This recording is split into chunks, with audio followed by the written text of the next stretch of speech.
is the fact that I was born the same year that the Supreme Court ruled that segregation was wrong. I'm sure you all have heard of Brown versus Board of Education.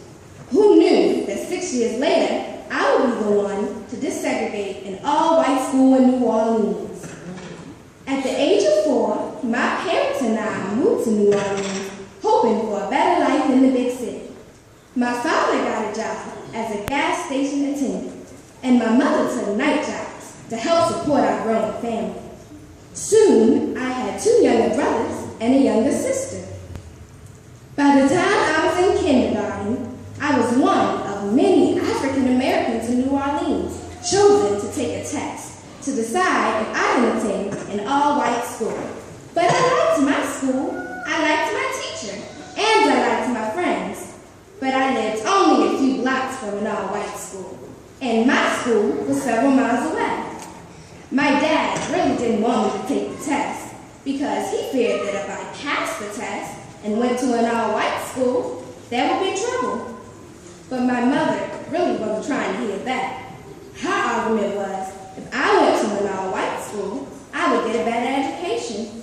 So after much convincing, Dad said, "Okay, Lucille, I'm not too sure about this, but I guess we can give it a try." The test was made very difficult so that African American children would fail the test. The idea was that if we failed the test, the New Orleans schools could stay segregated longer. In 1960, my parents were informed by the NAACP that I was one of 6 African American children that passed the test. Lucky me, I would be the only African American to attend William Frank Elementary School, which was only a few blocks from my home. I would be starting 1st grade there. I was the first black child in the South to attend an all-white elementary school.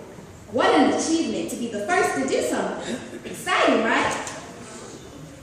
Wait, not so fast. I had to be escorted by U.S. Marshals for fear that a riot would break out. When I arrived, there were police everywhere and angry people everywhere. Some shouted at me, yelling mean, ugly, hateful slurs. They even held up signs. Some even had the nerve to throw things at a 6-year-old. Imagine that. Where were Child Protective Services back then? Did my parents make the right decision? I can only imagine the conversations they were having behind closed doors. Lucille, I told you I didn't want our baby Ruby going to that all-white school.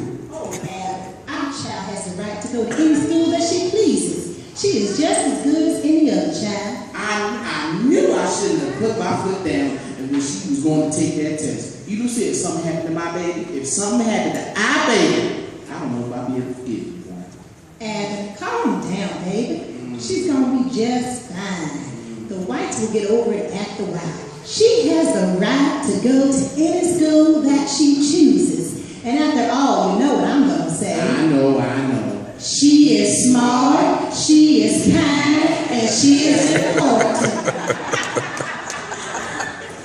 Y'all keep it down, please. 1, we are in service, and 2, I'm trying to tell my story.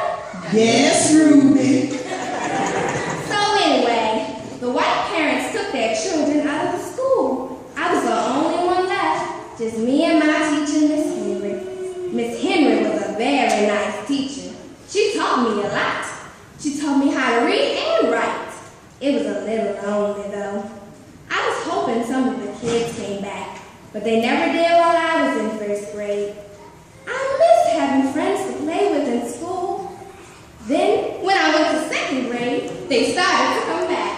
I was glad to have friends.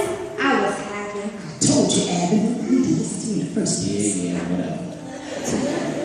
My story is just one of many stories of courage. What if my mother did not convince my father to let me take the test? What if they pulled me out of William Frank Elementary School? It wasn't an easy decision, and it certainly wasn't tough at first, but I was able to endure. My story just goes to show you that it doesn't matter how old you are. Everyone can make a difference. Brave, ready to face and endure danger, Great.